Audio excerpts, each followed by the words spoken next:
this is how I solve back pain, not only for myself, but for countless students.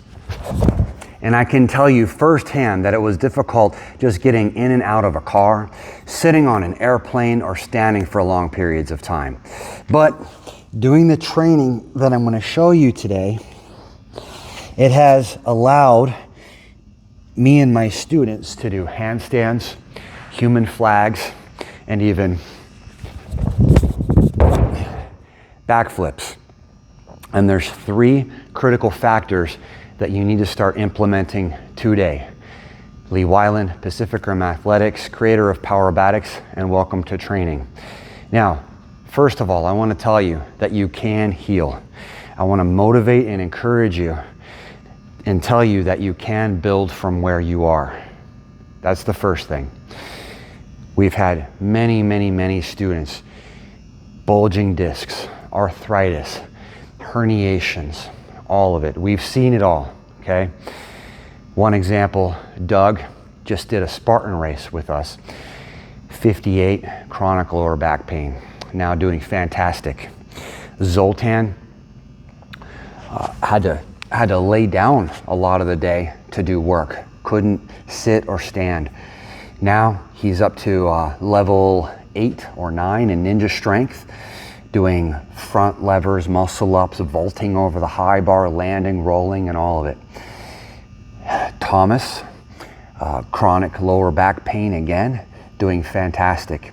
And so what I want to encourage you is that you can build from where you are, and you can, and the goal ultimately is to build to such high levels of flexibility and mobility and strength and skill that you overcome that situation, and you have this massive buffer of all of those things that I mentioned that allow you to have freedom of movement. And so the first critical factor is this TTD movement. This is all of the flexibility and mobility that you should be doing throughout the day, TTD. So what I see happen in a lot of cases is that people will, number one, they'll try to find a quick fix, and we all know that that doesn't work. Number two is that most people, if they are training or working out, they're saving it for a compartmentalized time of day, maybe 30, 45 minutes, 60 minutes, maybe 3, 4, 5 days per week. And that largely is going to be insufficient. It's going to be insufficient for weight loss. It's going to be insufficient for athleticism. It's going to be insufficient for good joint health. It's going to be insufficient for overcoming back pain. The whole idea is that you want to be building towards an active daily routine, not sedentary for 80% or 90% and then going and doing movement. And so here's a couple of the things that we can do.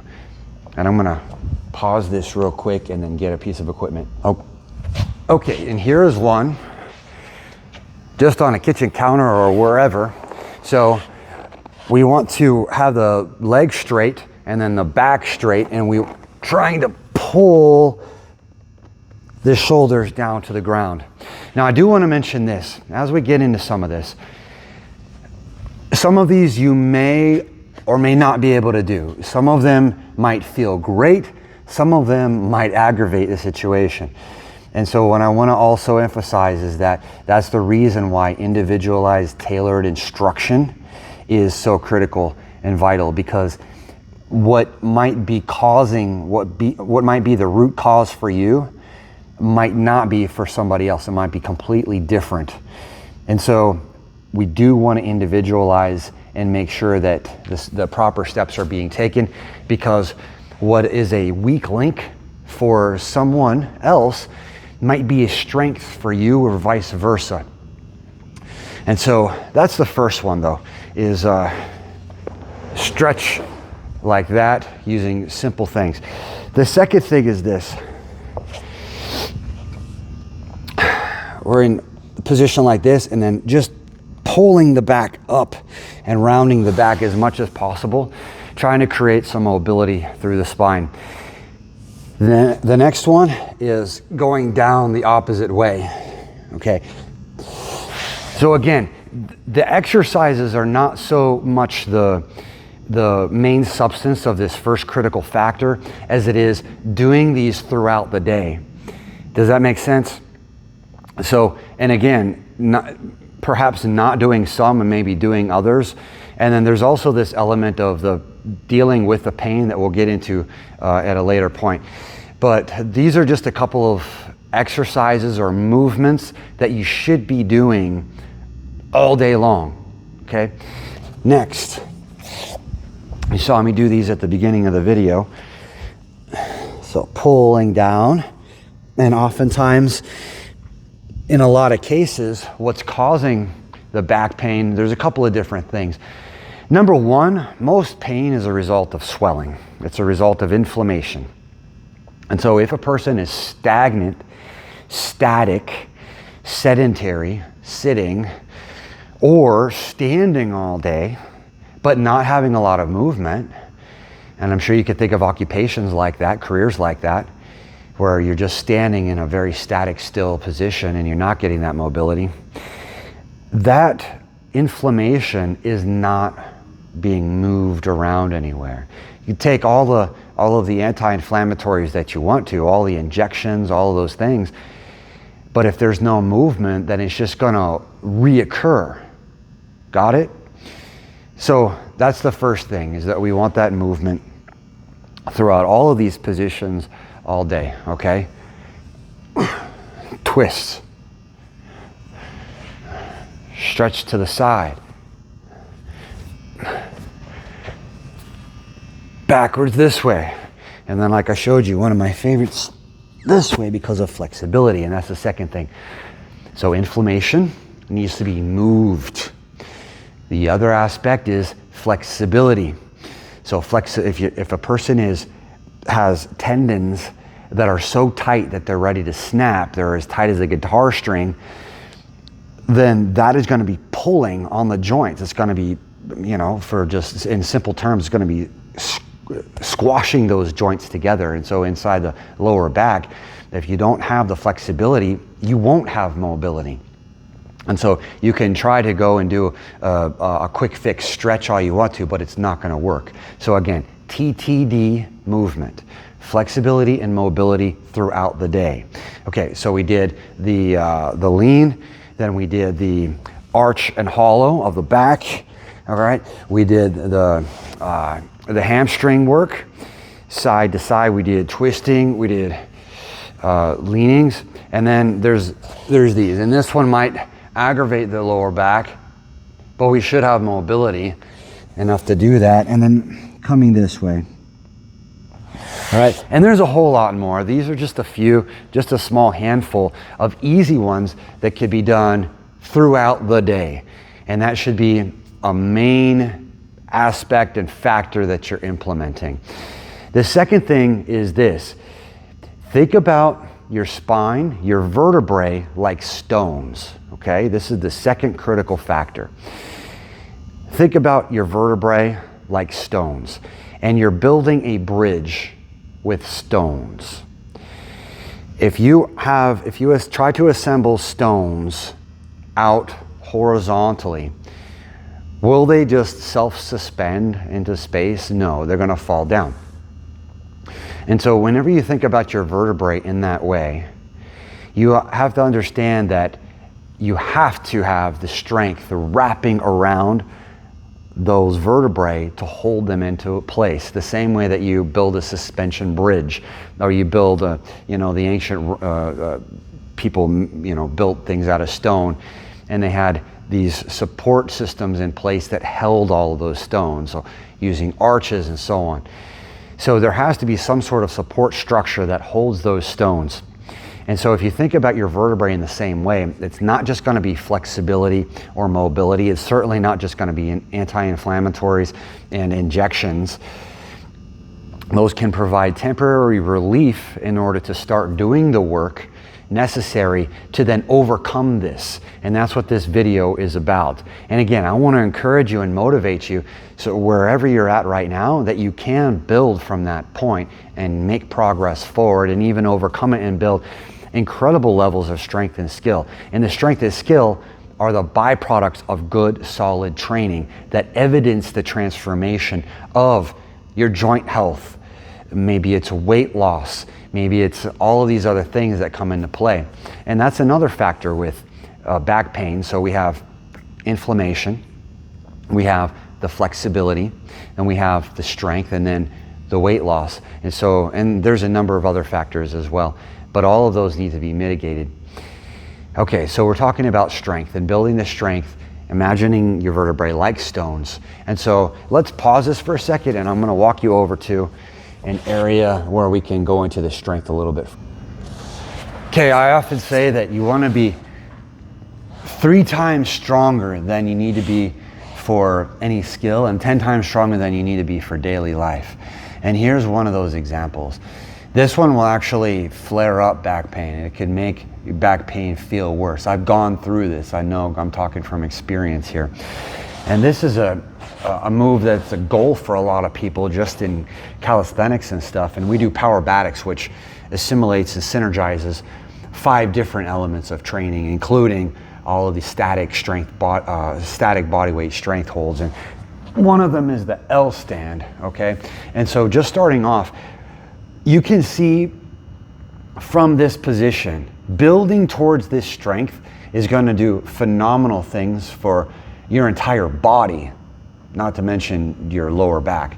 And one of those things is hamstring flexibility.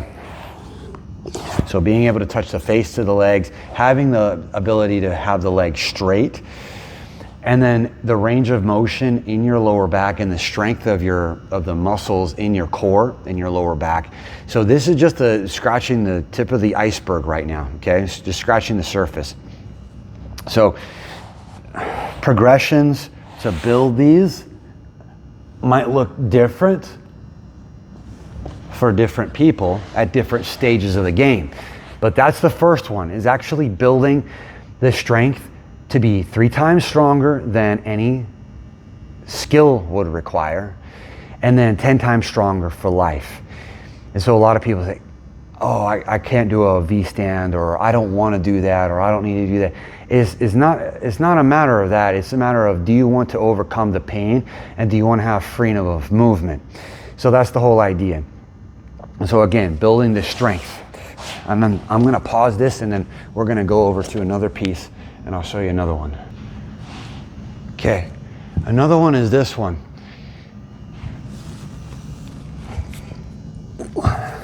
The human flag. So what we're looking at right now is the ability for the core to fold in half on that V stand, and then to hold laterally and stabilize the spine like I was talking about. The piece of the stone synonymous with your vertebrae. Then let's go look at another one. And the other one, again, thinking about that stone analogy for the vertebrae, like pieces of stone that you're building into a bridge that spans this length. And the musculature structure that stabilizes all of that. And that extra strength is what provides the buffer for the back pain, so that you can then have the freedom of movement overall. Now, there's a couple of different muscles of the core that we need to talk about. Number one, the rectus abdominis. That's the one that folds up into the V stand. And there's another exercise I'm going to show you that does the folding motion. That'll be very advantageous for your core and lower back. The other is the transverse abdominis. This is for all the walking, all the movement, all of it, okay? It helps to stabilize everything. It wraps all the way around, all the way through to your back, okay, to the posterior chain. Then the obliques are for the twisting. So all of these positions, all of this, everything that wraps around your spine to help stabilize the core. And so the core strength is, again, a critical factor. It's the second critical factor. The other move that we'll look at for the lower back, twisting strength. A lot of people do these stretches, or they get to dowel and go like this and stretch, and those are great. But having the strength through those ranges of motion is what is critical. So let's pause and walk over to another area. And as I get set to show you this next one, I do want to mention that if you do want to train with us, you know, if you do want that extra help, you're going to be able to save months, even years, some even decades of time if you just work with a coach, work with a team of people that can help you along the way. And that's what we do day in and day out to help people build the high levels of strength, skill, and sustainability, handstands, human flags, V-stands, flares, flips, muscle ups, all of it, and it all combines together to this higher level of movement and strength that you see from our student videos. And the folks that I mentioned, like Zoltan and Doug and Thomas, and then there's Venny and Patrick and PJ and Matt, who actually had a broken back at one point, and now he's doing all of the things that I'm sharing with you today. But you can watch their student stories, and if you go to the website, and then you can schedule a time to talk with me and my team, and we can dive in and we can show you what's going to work, what's not going to work, and help you get to that next level. And it doesn't matter what your background is, what your age is, what career you're working in. It could be something that's high pressure, high performance, sedentary, sitting behind a computer doing the desk jockey thing all day. It doesn't really matter. Your age, background, what career you're in, how you're working all day, what you've trained in the past, we can help you make progress from this point forward. And so here's another one, extremely advantageous. You could do this on any bar. But again, watch, mobility of the shoulders. Sometimes people cannot hang and do this movement. And so again, watch what you're doing and get instruction, okay? Don't try to just hodgepodge videos together from me or otherwise and assemble some sort of Franken fitness. You're not going to get anywhere doing that. But shoulder mobility. I've heard of people tearing their shoulders just lifting their legs like this. But the next one, building all the way up to the hanging V. Being able to lift those legs all the way up. Hamstring flexibility and core strength. I'm going to pause and show you the next one.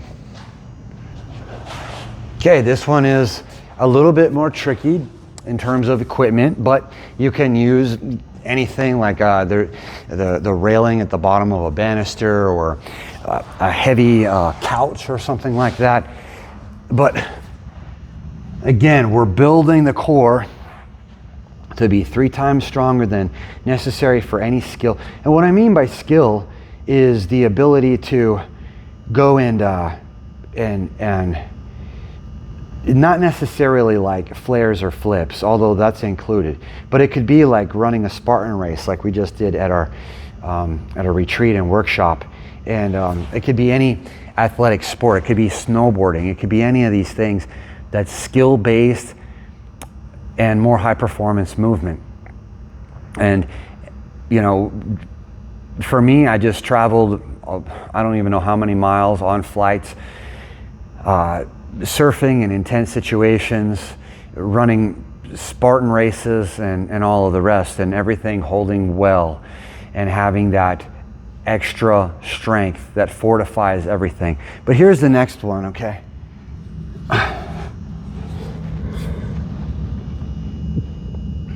And we should be able to have a core that's strong enough that we can hold that position and have a conversation. And again, all of that muscle that wraps around the entire spine that helps to hold everything together. It fortifies everything for really all of life, for all of the activity that you're doing on a day-to-day basis. Okay, so far to review, TTD movement throughout the day, flexibility and mobility. Then we have the strength. So 3x, 10x strength. 3 times stronger than any skill, 10 times stronger than for life. So that would be like taking out the trash or picking up a box or whatever that I've heard people injuring their backs on. Just doing basic things in life. You want to be 10 times stronger than those things, and then 3 times stronger than what you might go and do for fun on the weekend. Because again, that's another area where people are getting hurt, is they're in these jobs doing their career, and that's great, and they could be just focused on that all day, and then maybe or maybe not training and working out, and then they go and play frisbee golf on the weekend and blow something out. So a lot of different circumstances, and I know that you're working through it, but again, be motivated because you can heal and you can make progress. All right, I'm gonna pause this and we're gonna relocate again. All right, so I showed you some strength work that could be at different levels. Some of them were intermediate, some of them were advanced. I've got to show you a couple of beginner ones too. And I'm going to start talking about the third critical factor that you need to incorporate into your training. But as far as the strength work for the core goes, so I've talked about these before, the hollow hold. And again, people that have, if you're having back pain, that position might aggravate it, but it's also the thing that will make it stronger. And all of the strength and skill that I'm showing you is evidence of the transformation of your body and your mind too, and that's an important factor that we'll discuss. But it's the evidence of that transformation, and then you're gaining the freedom of movement. So that's one position there, and then being able to do rocks like that. Also the V, and then up, tuck position. Okay, those are simple things done on the floor. And again, it might flare up the lower back. But all of these things working in conjunction with each other, individualized for the person, because you're in a unique situation than somebody else is. And so applying these two principles are gonna take you to heights that you didn't realize were possible. But it won't do anything without this third piece. And this is probably the most critical factor. The psychology or the mindset or whatever you want to call it, okay? I want you to stop identifying with it. I don't want you to call it your back pain. What do you think is going to happen if you are saying those things? You're talking about it all the time. In fact, I don't even want you to talk about it anymore. All right, maybe if you need to address something, maybe if you sign up for a complimentary coaching call with us, and obviously we're talking about it real quick. But from the day to day, what do you think is going to happen if you're talking about it all the time? The brain is sending signals down through the body. And if you're reinforcing that mentally, there's a phenomenon where the brain will actually create feelings that are not real. And so a person could have resolution and be healed, but they're still feeling some sort of pain. And even in a situation where the issue is complex or it is not healed fully yet, what do you think is going to happen still? Let's say this example. If you're talking about that thing and thinking about that thing, that limiting thought, that pain, and you're focusing on that, do you think that your body is going to more readily take on the challenge of the flexibility and mobility and strength development that we discussed today? No, it's not. It's going to guard. The other muscles are going to start interfering and trying to protect against the pain that you're feeling. And the more signals that you send down, then the worse it gets. And then, to make it even, to go to a more even extreme situation, let's say that you're always thinking about it, always talking about it, and you're guarding against it. You're subconsciously, your muscles are reacting and responding and trying to protect so that you don't feel that pain. Do you think that you're really going to put yourself in positions where you might experience that pain? No, you're going to be doing the opposite. You're going to be retreating from that pain, which is the opposite of what you need to be doing. You actually need to be moving more, TTD, flexibility and mobility, and building 3x the strength and 10 times the strength. And that's not going to happen if a person is, I'll just use the C word, complaining about where they are presently and the pain that they're experiencing. That's not going to get you or anybody else anywhere. So it's okay to deal with it and address it in a conversation that's moving you forward, obviously, but then letting all of it go, not even talking about it anymore, and going and doing what you have to do. Now let's talk about the pain, actually dealing with the pain. So there's there's two thoughts about this, two aspects to this. Number one, well, okay, there's three. Working around the pain. A lot of people will do that. That ties back into the whole guarding situation, where if a person is constantly trying to work around the pain, and I've seen that in a lot of our applications for people that are coming in to start training with us, and they say they've been working around the pain. What do you think working around anything is going to do? It's going to create imbalance. It's going to create overcompensations in other areas that impede the healing of the lower back. And then you're going to have to correct those, because those are going to be maxed out and causing issues in other areas. And then you're going to have weak links in the lower back and core and everything else because it's not being used. Okay? Hopefully that's making sense and you're tracking with me. The other thing is this. It's either going into the pain or staying out of the pain. In other words, some people say don't trigger the pain. Okay, there's a degree to that where you try to keep on growing the pain bubble out and out and out and out and out. And you get stronger and stronger, you're not really triggering. And then sometimes there's also the aspect of, all right, dealing with the pain, yes, it's there. Like I could tell you, again, personal experience, hollow holds, I know those can be painful. Like this, that can be painful, that can be painful. And it still needs to be done. And it will be different from person to person. It might be a 3-second hold. It might be 100 reps. I don't know. But there's those two aspects. So number one, working around. We don't want to, there's a time for that. A short window of time. Maybe it's really acute. Okay, working around it, just building back mobility. But that shouldn't be happening for months or years or decades like some people are doing.